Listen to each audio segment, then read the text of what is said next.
आपको थोड़ा बुरा लग रहा होगा, लेकिन मैंने सोचा कि यहाँ महाराष्ट्र नवनिर्माण सेना के सैनिक हो तो भी मैं रिस्क ले लेता हूँ आपसे पूछने का। और पहले तो आप मुझे बता दीजिए कि मैं सीधा पूरा साबुत वापस चला जाऊंगा दिल्ली? जी बिल्कुल, मैं आपको एयरपोर्ट छोड़ने के लिए आऊंगा। मुंबई में कर्नाटक से लोग आते हैं, गुजरात से लोग आते हैं, राजस्थान से आते हैं, हर जगह से आते हैं, लेकिन आपके निशाने पर सिर्फ बिहारी क्यों होते हैं?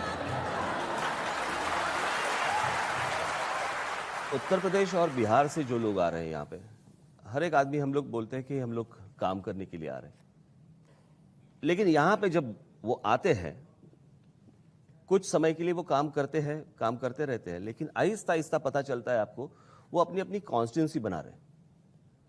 एक एग्जांपल देता हूं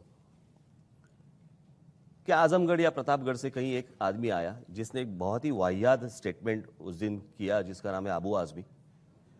वो आदमी महाराष्ट्र में आता है और यहां पे आने के बाद 2 जगहों से चुन के आता है। आप वो 2 जगहें जाके देखिए, मैं आपको लेके जाऊंगा।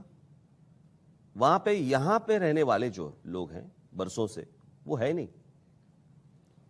वो उत्तर प्रदेश से आए हुए जो कुछ लोग हैं जिनको वहां पे बसाया गया है, उनसे वो चुन के आते हैं। तो ये जो राजनीति जो कर रहे हैं काम के नाम से, मैं उसके खिलाफ हूं। जैसे अगर देखा जाए, मेरे ऐसे बहुत सारे दोस्त हैं, यहां पे भी आए होंगे। मेरे एक दोस्त है मिस्टर सुरेश गुप्ता,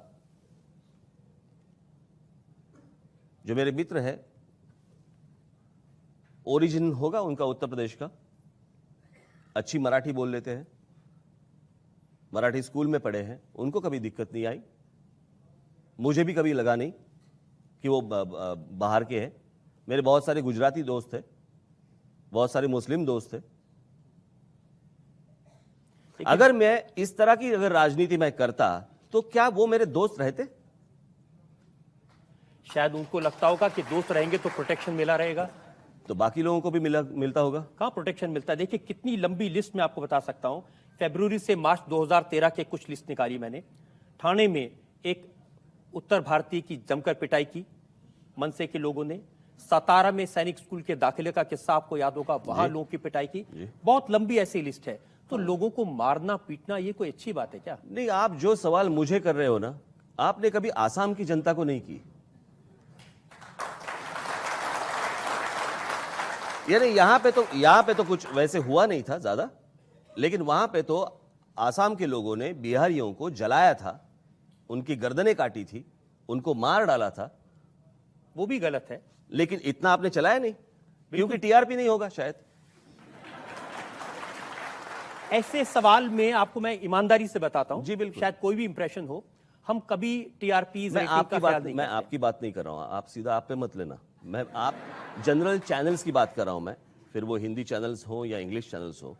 मान लीजिए नहीं दिखाते हैं उसको, यानी मैंने एक बार कुछ तो एक किसी ने उस आंदोलन के वक्त एक कुछ समोसे की गाड़ी थी, जो सब समोसे रोड पे गिरे हुए थे, देखो राज ठाकरे के लोगों ने क्या किया। वो क्लिप इतनी बार दिखाई कि मैंने वो जितने समोसे थे वो मैंने गिन लिए।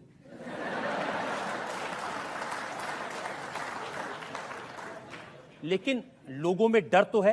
ये देखिए पूरी कवर स्टोरी, मराठी भावनाओं को उभारने की एमएनएस के नेता की कुटिल चाल देश के लिए घातक। ये किसने लिखा है? ये इंडिया टुडे मैगजीन है, उसकी पूरी कवर स्टोरी है। वो तो लिखेंगे ही ना, बिना समझे अगर आप ये करते रहेंगे। आप यही चीज गोवा के चीफ मिनिस्टर ने कहा था, जब बिहार से जब वहां पे एक ट्रेन जा रही थी। महाराष्ट्र में आज 48 ट्रेनें आती हैं रोज, उत्तर प्रदेश, बिहार, झारखंड से। जब गोवा में एक ट्रेन शुरू हुई थी, तब गोवा के चीफ मिनिस्टर थे, पर्रिकर के पहले जो थे, उन्होंने कहा था ये ट्रेन बंद कर दो, हमें भिखारियों की ट्रेन नहीं चाहिए। तब किसी ने कुछ नहीं बोला, मेरे पास उनके स्टेटमेंट्स हैं। तो ये महाराष्ट्र के लिए गर्व का विषय नहीं होना चाहिए कि पूरे देश से लोग यहां आते हैं? बिल्कुल नहीं, पसंद करते हैं महाराष्ट्र। जरूरत नहीं। आप अपने जो इलाके है वो पहले सुधारो। मैं नरेंद्र मोदी जी को मैं वही विनती करूंगा, पहले वो उत्तर प्रदेश, बिहार और झारखंड की तरफ पहले 5 साल देख ले, बाकी कहीं ना देखे। जिस जिस प्रांत से अभी आप देखिए, पंडित जवाहरलाल नेहरू उनकी कॉन्स्टिट्यूंसी उत्तर प्रदेश, इंदिरा जी उनकी कॉन्स्टिट्यूंसी उत्तर प्रदेश, लाल बहादुर शास्त्री उत्तर प्रदेश से, अटल बिहारी वाजपेयी जी उत्तर प्रदेश से, बहुत सारे वीपी सिंह उत्तर प्रदेश से। इतने प्राइम मिनिस्टर्स जिस स्टेट से आज तक हुए हैं, उस स्टेट से लोग काम के लिए बाहर निकल रहे हैं, वो कोई अच्छी चीज नहीं है। अगर इतने प्रधानमंत्री वहां से जाने के बाद अगर वहां के लोगों को अगर रोजगार नहीं मिल रहा है और रोजगार के लिए वो अगर बाहर निकल रहे हैं, वो शर्म की बात है। और उनका पूरा बोझ महाराष्ट्र क्यों ले ले? और अगर महाराष्ट्र को अगर ये बोझ उठाना है तो एक्स्ट्रा पैसे दे दे।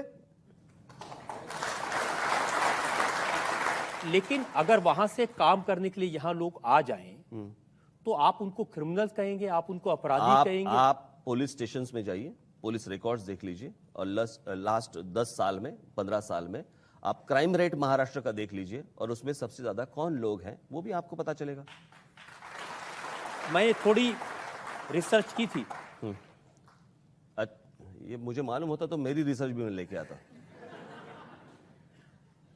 मुंबई पुलिस की वेबसाइट पर तो नाम नहीं है, लेकिन नागपुर और पुणे की जो पुलिस की साइट्स हैं उस पर जो जानकारी है, और मैं कोई बहुत एक्सपर्ट नहीं हूं सरनेम के मामले में, लेकिन ये नाम है गवली, कांबले, मांजलकर, शिंदे, ये यूपी बिहार के तो नहीं लगते नाम। देखिए, हर एक स्टेट में तो इस तरह के लोग तो होते ही है, हर स्टेट में जाएंगे तो आपको मिलेंगे, लेकिन परसेंटेज किसका ज्यादा है?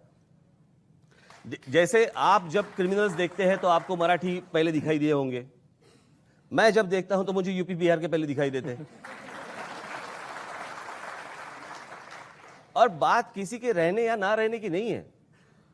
ऐसे बहुत सारे लोग हैं जो बाहर से आए हैं, जो अच्छी तरह रह रहे हैं यहां पे। ऐसे बहुत सारे नॉन महाराष्ट्रन भी हैं जो बरसों से यहां पे रह रहे हैं। जब आप ऐसी बातें कहते हैं ना, तभी नीतीश कुमार को कहना पड़ा ये सिरफिरा है। अभी मैं क्या बोलूं? बिहार की स्थिति है, आपको भी मालूम है वहां पे क्या है। ये नीतीश कुमार जब पहली दफा चीफ मिनिस्टर बने तो उन्होंने 50,000 क्रिमिनल्स को पहले अंदर डाल दिया। यानी 50,000 तो थे, ये तो था ना। ऐसी स्थिति तो खराब थी, बिल्कुल बिल्कुल। तो वहां से अगर यहां पे क्रिमिनल्स आ रहे हैं, उनके खिलाफ अगर मैं कुछ बात कर रहा हूं तो आप मुझे सरफिरा कह रहे हैं। उन्होंने कहा ये इन लोगों की आदत है, ये 4-5 लोगों को पीट करके उनका वीडियो बनाते हैं, उसका प्रचार करते हैं, टीवी पर दिखाते हैं और लोगों को डराते हैं। बहुत दूर है वो स्टेट, नहीं मालूम उनको देश कहां जा रहा है। आप ही के चैनल वाले लोग होते हैं ना, मैं क्यों वीडियो निकालूं?